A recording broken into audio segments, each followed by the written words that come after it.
अंधी नफरत व अकीदत का हकीकी इजहार इन दिनों सोशल मीडिया के ज़रिए होता है। मेरी ज़ात भी उसकी जद में आई। 2016 से वतन अजीज़ में सियासत व सहाफ़त को चोरों और लुटेरों और लिफाफों से पाक करने वाली तहरीक का आगाज़ हुआ तो मैंने ख़ुद को लिफाफों की सफ़ों में खड़ा हुआ पाया। फेसबुक पर पोस्ट हुई मेरी कुछ तस्वीर ढूंढ कर उन्हें यह तासुर देने के लिए फैलाया गया कि मैं औबाश हूँ, हर नौ की गैर अखलाकी सरगर्मी में मुलव्विस रहा हूँ। हुक्मरानों से मुलाकात हो जाए तो मेरी बाछें खिल जाती हैं। मैं फितरतन ढीठ हड्डी हूँ। मुझ पर दुश्नाम तराजी का आगाज़ हुआ तो जानबूझकर मज़ीद के लिए उकसाता रहा। बातज़ाम अगर एहसास हुआ कि मैंने चंद किताबें भी पढ़ना है, कुछ फिल्में भी अपने लैपटॉप पर जमा कर रखी हैं, आबैल मुझे मार की तमन्ना में उलझा रहा तो ये किताबें और फिल्में खोलने की नौबत भी नहीं आएगी। मेरी मुश्किलात आसान करने को रब्बे करीम ने अपने फजल से अगस्त 2018 में इमरान खान साहब को वजारत उस्मा के मनसब तक पहुंचा दिया। उन्हें इक़्तिदार संभाले अभी 3 माह भी मुकम्मिल नहीं हुए थे कि जिस टीवी चैनल के लिए मैं 3 बरसों से काम कर रहा था, उसने मुझको खुद पर माली बोझ ठहराते हुए फारिग कर दिया। इब्तिदान उस चैनल के साथ मेरा 2 साल तक प्रोग्राम करने का मुआहिदा हुआ था। मैं बहुत खुलूस से ख्वाहिशमंद था कि 2 बरस गुजर जाने के बाद कुछ अरसा के लिए टीवी स्क्रीन और अखबार के सफ़े से रुखसत ली जाए।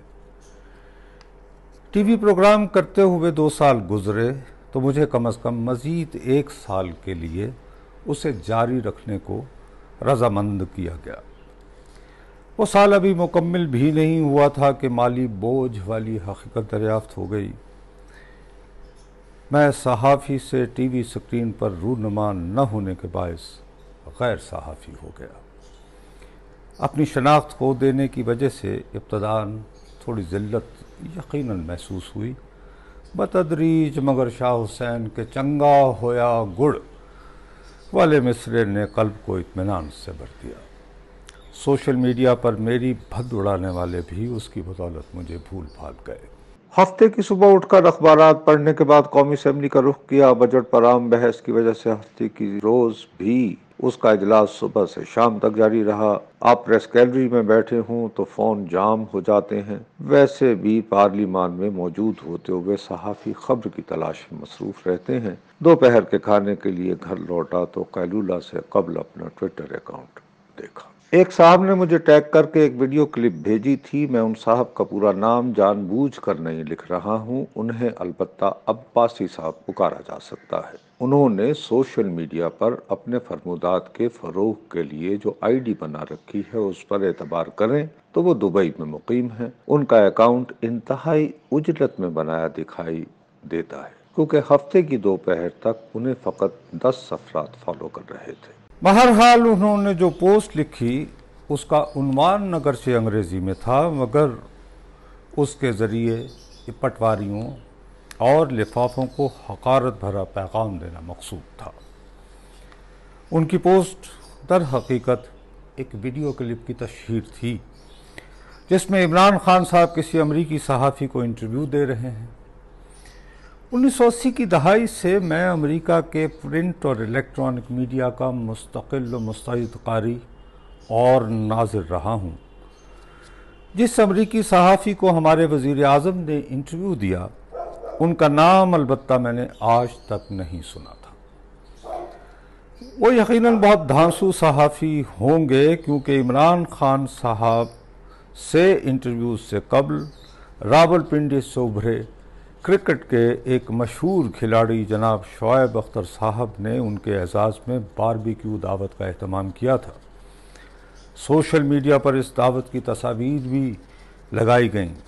वज़ीर आज़म के इंतहाई मुतहर्रिक मशीर इत्तला जनाब शहबाज गिल साहब भी उस बारबेक्यू दावत में नुमायां नजर आए। अब्बासी साहब ने जो क्लिप पोस्ट की उसके ज़रिए मुझ जैसे लिफाफा सहाफ़ी को शर्म दिलाना मकसूद था, क्योंकि जो क्लिप انہوں نے چسپاں کی تھی اس میں وزیر اعظم صاحب امریکی صحافی کو واضح الفاظ میں آگاہ کر رہے ہیں کہ امریکہ کو پاکستان میں فوجی اڈہ قائم کرنے کی سہولت فراہم نہیں کی جائے گی۔ ہماری سرزمین سے امریکی افغانستان میں کسی آپریشن کے لیے داخل بھی نہیں ہو سکیں گے۔ میں واقعتاً بہت حیران ہوا کہ دبئی میں قیام پذیر ہونے کے دعوے دار عباسی صاحب مذکورہ انٹرویو کی کلپ کے ذریعے مجھ لفافہ کو شرمسار کیوں کرنا چاہ رہے ہیں۔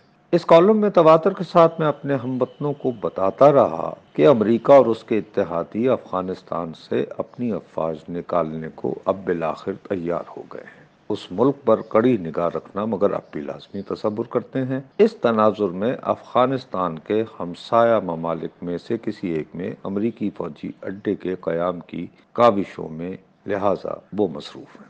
یہ بیان کرنے کے بعد میں تواتر سے یہ بھی اصرار کرتا رہا کہ وزیر اعظم عمران خان صاحب پاکستان میں امریکی اڈے کے قیام پر رضامند ہو ہی نہیں سکتے۔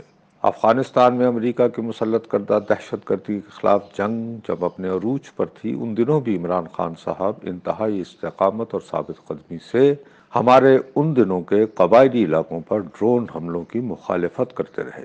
اس ملک میں موجود غیر ملکی افواج کے لیے پاکستان کے زمینی راستوں کے ذریعے رسد روکنے کے لیے انہوں نے پشاور میں طویل دھرنے بھی دیے تھے۔ پاکستان کی وزارت عظمیٰ پر فائز ہو جانے کے بعد ان کے لیے اپنے رویے میں تبدیلی لانا ممکن نہیں۔ امریکہ لہٰذا افغانستان کے کسی اور ہمسایہ ملک سے فوجی اڈے کے قیام کے لیے رجوع کرے۔ پاکستان میں امریکہ کے فوجی اڈے کے قیام کا امکان تاہم محض عمران خان صاحب کی دیرینہ سوچ کے باعث ہی ممکن نہیں۔ جو بائیڈن جب سے وائٹ ہاؤس گیا ہے ہمارے یار چین کو اپنا مرکزی حریف پکار رہا ہے۔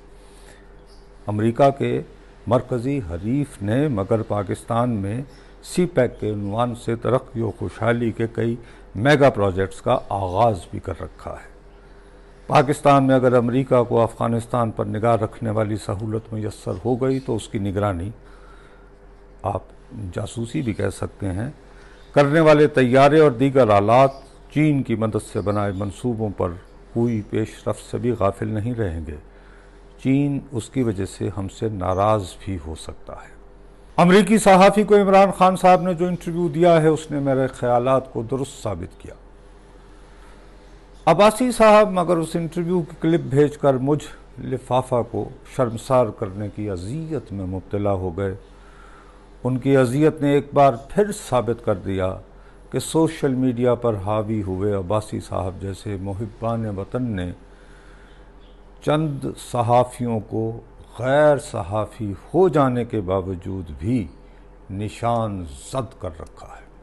وہ ان کے لکھے کالم پڑھے بغیر ہی اندھی نفرت سے مغلوب ہوئے ان کی بھد اڑانے میں مصروف رہتے ہیں۔